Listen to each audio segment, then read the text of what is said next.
शुभ संध्या मित्रों। महाराज जी की कथाओं में आपका स्वागत करती हूँ। तो महाराज जी की कथाओं में आज मैं बताने जा रही हूँ कैंची के रहने वाले एक व्यास जी की। व्यास जी महाराज जी के साथ ही रहते थे कैंची में। जब जिस समय महाराज जी कैंची में होते थे तो उनके साथ ही रहते थे, क्योंकि वो कैंची धाम में वो कथा सुनाते थे। और एक दिन अचानक क्या हुआ कि महाराज जी के साथ वो शाम को टहलने के लिए निकल गए। अच्छा, तो टहलने के निकल गए तो अब जो व्यास जी तो उनको समझते ही थे कि महाराज जी ही हनुमान जी का रूप है, क्योंकि महाराज जी लीला ही ऐसे करते थे। तो उनको ये चीज़ तो लगती ही थी, लेकिन कई बार मन में उनके द्वंद्व भी होता था कि क्या सच में महाराज जी ही हनुमान जी का रूप है।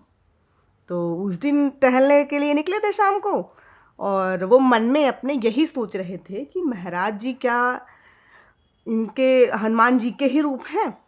फिर कहते हैं कि हाँ शायद हनुमान जी का ही रूप है। फिर कहते हैं नहीं नहीं नहीं नहीं, महाराज जी कोई मानव जैसे ही हैं, वैसे कार्य तो कर रहे हैं बट कोई मानव जैसे ही हैं। फिर कहते हैं कि क्या वास्तव में ये हनुमान जी के रूप हैं।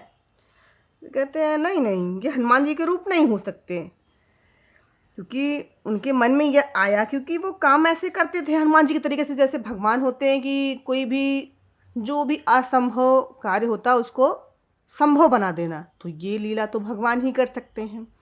तो हमारे महाराज जी भी ऐसे ही करते थे कि हर असंभव कार्य को वो संभव बना देते थे।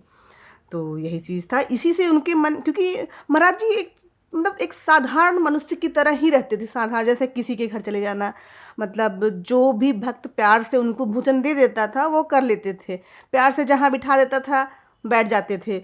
मतलब एक साधारण मनुष्य की तरह ही जीवन व्यतीत करते थे महाराज जी। लेकिन कार्य उनके ऐसे ऐसे थे कि जैसे एक भगवान करता हो। तो ये सब चीज़ें देख के व्यास जी के मन में उस दिन यही द्वंद्व चल रहा था, ये मतलब कि महाराज जी ही हनुमान जी हैं या नहीं है। तो अपने मन में सोच रहे थे, बार बार यही सोचते, नहीं नहीं नहीं महाराज जी साधारण मानव हैं। फिर कहते नहीं हनुमान जी हैं। तो अचानक फिर होता क्या है, महाराज जी ऐसे व्यास जी के, जैसे हम कहीं घूमने जाते हैं किसी के कंधे पे हाथ रख के जाते हैं, तो ऐसे ही रख के जा रहे थे। महाराज जी ने व्यास जी के कंधे पे हाथ रखा हुआ था और व्यास जी के मन में ये द्वंद्व चल रहा था। तो अचानक क्या होता है कि जो कंधे पे हाथ रखा हुआ था महाराज जी ने व्यास जी के, वो क्या होता है धीरे धीरे भारी होने लगता है। अच्छा, वो भारी होते होते इतना भारी हो जाता है कि वो असहनीय हो जाता है, वो उस भार को सहन नहीं कर पाते व्यास जी। तो सोचते हैं अचानक से क्या हो गया, तो वो मन ही मन महाराज जी से, मतलब बाबा नीमकरोली महाराज से वो प्रार्थना करते हैं कि हे महाराज जी, मैं अनजाने में आपको पहचान नहीं पाया, मुझे क्षमा कर दो, मुझसे गलती हो गई कि मेरे मन में ये द्वंद्व चल रहा था, मुझे माफ़ कर दो। तो अचानक से ही, मतलब क्षण भर में ही वो भार कम हो गया, जैसे नॉर्मल था पहले उसी तरीके से, मतलब साधारण जैसे था भार वही हो गया। तो उनके मन की ये शंका जो थी वो दूर हो गई। तो बस मैं व्यास जी के बारे में इतना ही बता रही हूँ। यही घटना थी व्यास जी के साथ, जो महाराज जी के साथ हुई, महाराज जी और व्यास जी के साथ हुई थी। तो ऐसे ही महाराज जी, बहुत से ऐसे लोग थे जिनके साथ मतलब कोई महाराज जी से मिलने अगर गया है, वहाँ पे उनके दर्शन के लिए गया है, तो अगर उसके मन में कोई चल रही है, जो बात चल रही होती है ना, तो महाराज जी सामने से बोल देते हैं, तू यही कह रहा है हैं।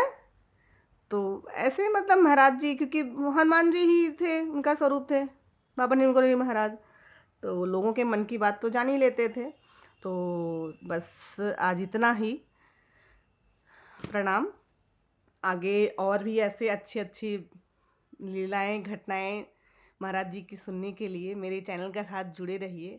और आपको अगर अच्छा लगता है तो लाइक शेयर एंड सब्सक्राइब ज़रूर कीजिएगा।